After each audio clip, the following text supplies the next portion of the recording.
Bonjour, morning du 17 juillet 2018.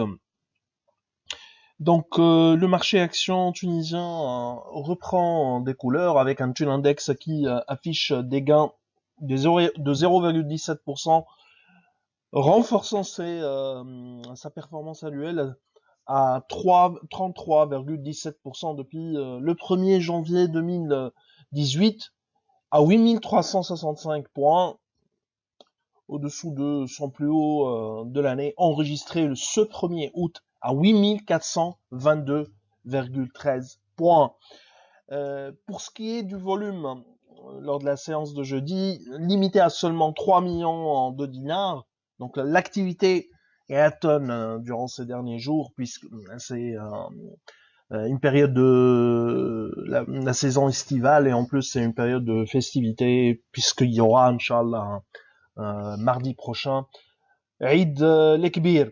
BNA, le titre le plus échangé, à presque 500 000 dinars, où Ktama continue d'alléger sa position. Ktama, c'est un actionnaire historique de BNA.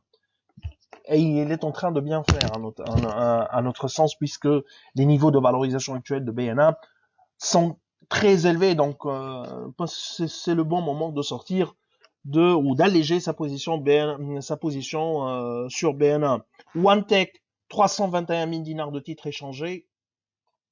Carthage Cement, 273 000 dinars. Carthage Cement, le mois de septembre sera décisif, puisqu'on annonce l'ouverture des plis pour ce mois de septembre, pour le mois prochain, mois septembre prochain. Donc, on verra ça. C'est décisif, pas uniquement pour Carthage Cement, mais également pour les banques, notamment pour BT et BNA, qui sont les plus exposés. L'autre titre qui affiche une hausse, sont les ICF à presque 90 dinars, plus 5,41%, qui suscite l'engouement surtout des petits porteurs qui apprécient la reprise de l'activité, qui profitent d'un dinar extrêmement bas, mais également d'un portefeuille d'investissement qui recèle un potentiel très important, notamment sur la position Tijani Bank. Exabyte progresse de 2,89%. Côté baisse, Sopat qui fait le yo, qui joue le yo réellement durant ces derniers jours et perd 3,04%. Simpar poursuit son marasme et perd 3%, 32 dinars. À signaler que l'INS republiera enfin l'indice immobilier qui a été publié en 2016 et suite à la contestation de la part des promoteurs immobiliers, il a été revu. On annonce un indice revisité, indice immobilier revisité pour le début du mois de septembre. La publication est prévue pour le mois de septembre, donc c'est un indice très important. Sotrapil poursuit sa correction après son ascension exceptionnelle depuis le début de l'année, accusant une perte de 2,79%. Alors les résultats, il y a Bestlease. Bestlease a publié un résultat S1 2018 en baisse, avec un recul qui dépasse nos attentes. Le résultat net S1 2018 ressort en recul de 19,8% à 2,7 millions de dinars suite à la montée du coût du refinancement. C'est une question de coût de refinancement. En fait, l'augmentation du PNL de 1,8% à 7,6 millions n'a pas suffi pour couvrir l'augmentation des charges opérationnelles, notamment du coefficient d'exploitation.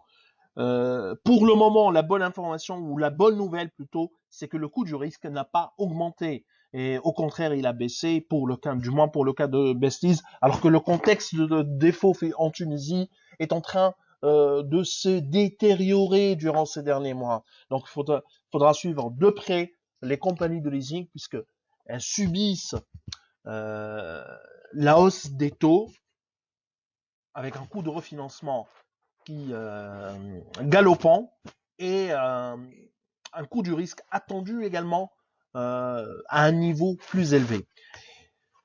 Alors, nous, on s'attendait à un repli du résultat de 1,4%. Donc, on sera contraint de réviser à la baisse le modèle dans les prochains jours. Alors, Spedit a publié de bons résultats. Le bon résultat surtout grâce à la réalisation d'importantes plus-values sur BIAT et BNA. Et cette gestion dynamique du portefeuille, nous, on s'attendait que on apprécie beaucoup cette gestion dynamique, active du portefeuille action, surtout avec des niveaux de valorisation actuels pour le marché action tunisien qui ont atteint des niveaux qu'on pense très élevés et que le marché est devenu cher. Donc, il faudra pour certains institutionnels alléger leur position et profiter de la constatation d'importantes provisions, d'importantes plus-values, et on s'attend que Spedit redistribue en partie ces plus-values réalisées. Il y a également la reprise sur les participations STB SOTT de 1,2 million de dinars. Le résultat dans l'ensemble a progressé de presque 35% à 23 millions de dinars. 23 millions de dinars au premier semestre. Donc, c'est un résultat très très important pour Spedit. Nous, on est à l'achat sur Spedit avec un target price à 12 dinars 5. Alors, c'est ce qu'on a comme actualité pour ce matin. Donc, je vous remercie pour votre attention. Je vous donne également rendez-vous pour lundi prochain. Donc, bon week-end. Au revoir.